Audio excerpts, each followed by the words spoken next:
Hi hello friends, എല്ലാ കൂട്ടുകാർക്കും ചെമ്പനീർ പൂവിൻ്റെ പുതിയൊരു റിവ്യൂയിലേക്ക് സ്വാഗതം. അങ്ങനെ നമ്മുടെ സച്ചി ആണെങ്കിൽ ഇത്രയും നാളും സച്ചി മനസ്സിലിട്ട് കൊണ്ട് നടന്നിരുന്ന ആ ഒരു വലിയ രഹസ്യം എന്തുകൊണ്ടാണ് തന്നെ അമ്മ അകറ്റി നിർത്തുന്നത്, മറ്റു രണ്ട് ആൺമക്കളെ സ്നേഹിക്കുന്നത് പോലെ തന്നെ എന്തുകൊണ്ടാണ് സ്നേഹിക്കാത്തത്, തൻ്റെ ഭാഗത്തു നിന്ന് എന്ത് തെറ്റാണ് വന്നത് എന്നുള്ള കാര്യം രേവതിയോട് തുറന്നു പറയുകയാണ്. അങ്ങനെ രേവതിയോട് പറഞ്ഞു തുടങ്ങുകയാണ്. അതായത് നമ്മുടെ സച്ചിക്ക് ഒരു 6 വയസ്സുള്ളപ്പോൾ, അപ്പൊ ശ്രുതിക്ക് അതിനേലും വലുതാണ്. തന്നെയല്ല മറ്റേ അതായത് നമ്മുടെ ശ്രീകാന്ത് ആണെങ്കിൽ അന്ന് ഇല്ലാതാനും 2 കുട്ടികൾ അന്ന് ഉണ്ടായിരുന്നുള്ളൂ. അപ്പോൾ ആ സമയത്ത് ഇവളാണെങ്കിൽ ചന്ദ്രയാണെങ്കിൽ ഭയങ്കര ഭക്തയാണ്. അപ്പോൾ അവൻ അമ്പലത്തിലൊക്കെ പോകുന്ന സമയത്ത് ഒരു സ്വാമീനെ കാണുന്നുണ്ട്. അങ്ങനെ ആ സ്വാമിയോട് ഇങ്ങനെ ഓരോ കാര്യങ്ങളൊക്കെ ഇങ്ങനെ ചോദിക്കുന്ന സമയത്ത് സ്വാമി കബഡിയൊക്കെ നിരത്തി നോക്കിയിട്ട് പറയുകയാണ്, നിങ്ങളുടെ വീട്ടിൽ ഭയങ്കര ദോഷമാണുള്ളത്. ആ ദോഷം വരുന്നത് നിങ്ങളുടെ 2ാമത്തെ മകൻ്റെ ജനനപ്രകാരമാണ് ആ ദോഷം വരുന്നത്. അത് ഒരുപക്ഷെ നിങ്ങളുടെ വീടിനോ നിങ്ങളുടെ ഭർത്താവിനൊക്കെ ആ ഒരു ദോഷം ഉണ്ടാവാനുള്ള സാധ്യതയുണ്ട്. അതുകൊണ്ട് ആ കുഞ്ഞിനെ നിങ്ങൾ അകറ്റി നിർത്തണം എന്നാണ് ആ സ്വാമി പറയുന്നത്. ഒരിക്കലും ഉൾക്കൊള്ളാൻ നമ്മുടെ ചന്ദ്രയ്ക്ക് അതിന് കഴിയുന്നില്ല. കാരണം ചന്ദ്ര ആ സമയത്ത് ഏറ്റവും കൂടുതൽ സ്നേഹിച്ചിരുന്നത്, ശ്രുതിയേക്കാളും കൂടുതൽ സ്നേഹിച്ചിരുന്നതും സച്ചിയാണെങ്കിൽ സ്വന്തം അമ്മയെ ഒരുപാട് സ്നേഹിച്ചിരുന്ന ഒരു സമയമാണ്. അമ്മേ എന്നും പറഞ്ഞ് പിന്നിലൂടെ നടന്നിരുന്ന പ്രായമായിരുന്നു നമ്മുടെ സച്ചിയുടേത്. അങ്ങനെ ആ സമയത്ത് ഒരുപാട് നല്ല സന്തോഷത്തോടു കൂടി ഒക്കെ ഇങ്ങനെ കഴിഞ്ഞിരുന്ന സമയത്താണ് ഈ ജോത്സ്യൻ ഇങ്ങനെ പറയുന്നത്. ഒരിക്കലും ചന്ദ്രയ്ക്ക് അതിന് കഴിയുന്നില്ല. ചന്ദ്ര പറയുന്നുണ്ട്, എന്ത് സ്വാമി അങ്ങനെയൊന്നും പറയല്ലേ, എൻ്റെ കുഞ്ഞിനെ എനിക്ക് അങ്ങനെ അകന്നിരിക്കാൻ പറ്റില്ല, അവൻ ചെറുതല്ലേ, അവൻ ആകെ 6 വയസ്സേ ആയിട്ടുള്ളൂ, അങ്ങനെയൊന്നും പറയരുത് എന്നൊക്കെ പറയുന്ന സമയത്ത് ഞാൻ നിങ്ങളുടെ നല്ലതിന് വേണ്ടിയിട്ടാണ് പറഞ്ഞത്.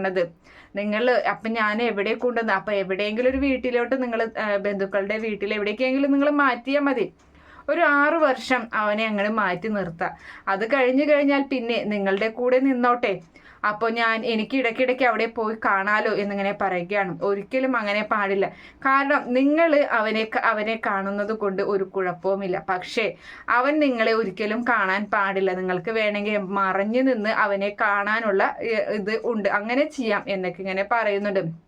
ഈ കാര്യം വന്ന് രവീന്ദ്രനോട് വളരെ സങ്കടത്തോടു കൂടി തന്നെയാണ് ചന്ദ്ര പറയുന്നത്. എൻ്റെ മോനെ ഞാൻ എങ്ങനെ പിരിഞ്ഞിരിക്കും എന്നൊക്കെ ചോദിക്കുന്നുണ്ട്.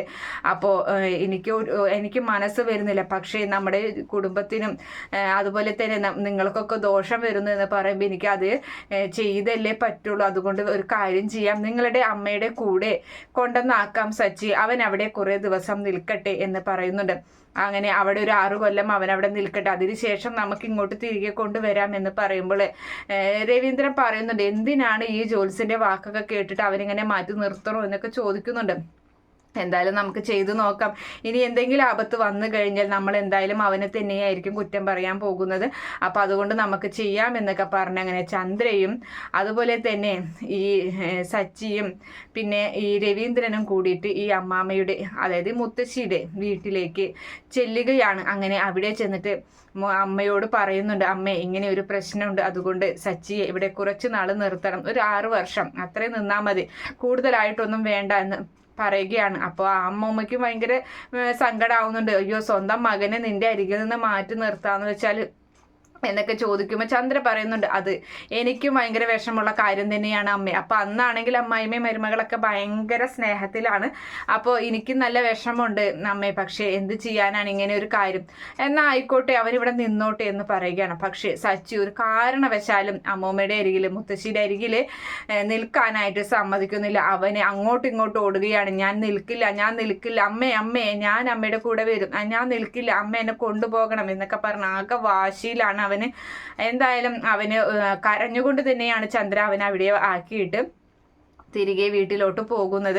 പക്ഷെ വീട്ടിലെത്തിയിട്ടും ചന്ദ്രയ്ക്ക് ഒരു മനസ്സമാധാനമില്ല. അവനെ വിളിച്ച് ഫോൺ ചെയ്ത് അമ്മമ്മയോട് മുത്തശ്ശിയോട് വിവരങ്ങളൊക്കെ ചോദിക്കുന്നുണ്ട്. അപ്പോൾ ഇപ്പോൾ വിഷമൊക്കെ ഉണ്ട്, പക്ഷെ എന്നാലും 1-2 കൂട്ടുകാരെ കിട്ടിയപ്പോൾ അവന് ചെറിയ ഒരു മാറ്റമൊക്കെ കാണുന്നുണ്ട് എന്നൊക്കെ പറഞ്ഞ് അങ്ങനെ അവൻ അവിടെ സെറ്റായി പോവുകയാണ്. അവിടെ ആ നാട്ടിൻപുറത്താണല്ലോ മുത്തശ്ശിയുടെ വീട്. അപ്പം അതുകൊണ്ട് തന്നെ ഒരുപാട് കൂട്ടുകാരന്മാരും പാടവും അങ്ങനെയുള്ള സ്ഥലങ്ങളൊക്കെ കളിക്കാൻ ഒരുപാട് സ്ഥലങ്ങളൊക്കെ ഉണ്ടല്ലോ. അവനിങ്ങനെ പുറത്ത് പോയി, ഇവിടെയാണെങ്കിൽ വീടിന് ഉള്ളിൽ അടച്ചിട്ട പോലെ അതിൻ്റെ ഉള്ളിൽ മാത്രമായിരുന്നല്ലോ കളി. അങ്ങനെ അവന് ഒരുപാട് കൂട്ടുകാരന്മാരെയും കാര്യങ്ങളെയും ഒക്കെ കിട്ടുകയാണ്. അവൻ നല്ല സെറ്റായി മാറുന്നുണ്ട്. ചന്ദ്രയ്ക്കും വിഷമൊക്കെ ഉണ്ട്. പക്ഷേ ഇതിനിടയിൽ നമ്മുടെ സുധിയും ഈ സച്ചിയെയും തൻ്റെ അമ്മയെയും തമ്മിൽ അകറ്റാനുള്ള എല്ലാ വഴികളും നോക്കുന്നുണ്ട്. ഒരു ദിവസം ഈ പറയുന്ന അത് സച്ചിക്ക് ഫോൺ ചെയ്യുകയാണ്. അപ്പോൾ സച്ചി ഫോൺ ചെയ്യുന്ന സമയത്ത് അമ്മയുടെ കൊടുക്കുക, അച്ഛനോട് സംസാരിച്ചതിന് ശേഷം അമ്മയുടെ കൊടുക്കാൻ ഇങ്ങനെ പറയുകയാണ്. അപ്പോൾ അമ്മയുടെ കൊടുക്കാൻ നിൽക്കുന്ന സമയത്ത് നമ്മുടെ സുധി ആണെങ്കിൽ ഭയങ്കര പഠിപ്പിസ്റ്റാണ്. അവൻ എല്ലാത്തിലും ഫസ്റ്റാണ്. ഒരുപാട് ട്രോഫികളും സമ്മാനങ്ങളും ഒക്കെ കിട്ടുന്നുണ്ട്. അപ്പോൾ ആ സമയത്ത് അവനാണെങ്കിൽ ഫോൺ എടുക്കാൻ വേണ്ടി അമ്മ ചന്ദ്ര എഴുന്നേൽക്കുന്ന സമയത്ത് നമ്മുടെ സുധി പറയുന്നുണ്ട്, അമ്മേ ഇതിലൊരു സംശയമുണ്ട്, ഒന്ന് നോക്കിയേ, ഞാൻ പഠിച്ചത് ശരിയാണോ എന്ന് നോക്ക്, എനിക്ക് എക്സാം ആണ് അമ്മേ എന്നിങ്ങനെ പറയുമ്പോൾ മകൻ്റെ വാക്കിൽ അവനിങ്ങനെ സച്ചി അകറ്റാൻ തന്നെയാണ് അവൻ അങ്ങനെ ഒരു ഐഡിയ പറഞ്ഞത്. പക്ഷെ അത് ചന്ദ്രയ്ക്ക് മനസ്സിലാകുന്നില്ല. അങ്ങനെ അവൻ്റെ പിന്നെ വിളിക്കാം, സച്ചിയോട് പറയും പിന്നെ വിളിക്കാം. അങ്ങനെ സുധിയുടെ ആ പഠിപ്പിൽ അവരങ്ങനെ മുഴുകി നിൽക്കുകയാണ്. അതുപോലെ തന്നെ മറ്റൊരു ദിവസം ഇങ്ങനെ സച്ചിയെ കാണാൻ വേണ്ടി പുറപ്പെടാൻ നിൽക്കണ സമയത്ത് തന്നെ നമ്മുടെ സുധി പറയുന്നുണ്ട്, അതെ അമ്മേ, ഇന്ന് എൻ്റെ സ്കൂളിൽ എനിക്കാണ് ഫസ്റ്റ്, അതുകൊണ്ട് തന്നെ എൻ്റെ സ്കൂളിൽ എനിക്ക് ട്രോഫി ഒക്കെ കൊടുക്കുന്നുണ്ട്, അമ്മ എന്തായാലും വരണം എന്ന് പറയണം. അയ്യോ മോനെ, ഞാൻ സച്ചിയെ കാണാൻ വേണ്ടി പോവുകയാണ് നാട്ടിലോട്ട് എന്ന് പറയുമ്പോൾ അത് പറ്റില്ല, അമ്മ എന്തായാലും വരണം, അച്ഛൻ വേണമെങ്കിൽ പോയിക്കോട്ടെ അവനെ കാണാനായിട്ട് എന്ന് പറഞ്ഞിട്ട് ആ ഒരു കാര്യവും സുധി മുടക്കുകയാണ്. അപ്പം സുധി പരമാവധി സച്ചിയെയും അമ്മയെയും തമ്മിൽ അകറ്റി നിർത്തുകയാണ് ചെയ്യുന്നത്. അതേ സമയത്ത് നമ്മുടെ ചന്ദ്രയാണെങ്കിൽ തൻ്റെ മകനെ കാണാനിരിക്കാൻ പറ്റാത്തത് കൊണ്ട് ഇടയിൽ അവൻ കളിക്കുന്ന സ്ഥലത്ത് ഒളിഞ്ഞു നിന്നിട്ട് അവൻ്റെ കളിയൊക്കെ കാണുന്നുണ്ട്. അപ്പോൾ ആ സമയത്ത് അവിടെ ചെറിയൊരു പ്രശ്നം ഉണ്ടാകുന്നുണ്ട്. ഒരു കുട്ടി ബാറ്റ് കൊടുക്കാൻ സമ്മതിക്കാതെ വരുമ്പോൾ അവൻ വന്ന കുട്ടിയുടെ കരണക്കുറ്റി നോക്കി അടിച്ചിട്ട് ബാറ്റ് വാങ്ങിക്കൊടുക്കുകയും ചെയ്യുന്നുണ്ട്. അതൊരു തെറ്റായ കാര്യമല്ല അവൻ ചെയ്തത്. അവിടെ ഒരു നല്ലതിന് വേണ്ടിയാണ്, അവിടെ ഒരു തെറ്റില്ലാതിരിക്കാൻ വേണ്ടി ചെയ്ത കാര്യമാണ്. പക്ഷെ അത് ചന്ദ്ര കാണുമ്പോൾ ചന്ദ്രയ്ക്ക് അത് ഭയങ്കര വിഷമാവുന്നുണ്ട്. തൻ്റെ മകന് എന്തൊക്കെയോ മാറ്റങ്ങൾ വരുന്നുണ്ട്, കൂട്ടുകെട്ട് കൂടിയിട്ട് എന്തൊക്കെയോ സ്വഭാവ വ്യത്യാസമൊക്കെ വരുന്നുണ്ട്. അതുകൊണ്ട് ഇപ്പം തന്നെ വിളിച്ചിട്ട് മുത്തശ്ശിയെ വിളിച്ചിട്ട് പറയുന്നുണ്ട്, ഇങ്ങനെ അവനൊന്ന് ശ്രദ്ധിച്ചോളണം, അവൻ്റെ കൂട്ടുകെട്ടൊക്കെ അവനൊരു കുഴപ്പവുമില്ല എന്ന് മുത്തശ്ശി മറുപടി പറയുകയും ചെയ്യുകയാണ്. എന്തായാലും ഇനിയും ഒരുപാട് പറയാനുണ്ട്, അത് നമുക്ക് അടുത്ത റിവ്യൂവിൽ പറയാം. എന്തായാലും കാത്തിരുന്ന് കാണാം. ഈ റിവ്യൂ ഇഷ്ടപ്പെടുകയാണെങ്കിൽ ഈ ചാനൽ ഒന്ന് സബ്സ്ക്രൈബ് ചെയ്ത് സപ്പോർട്ട് ചെയ്യുക. Okay friends, bye, thank U.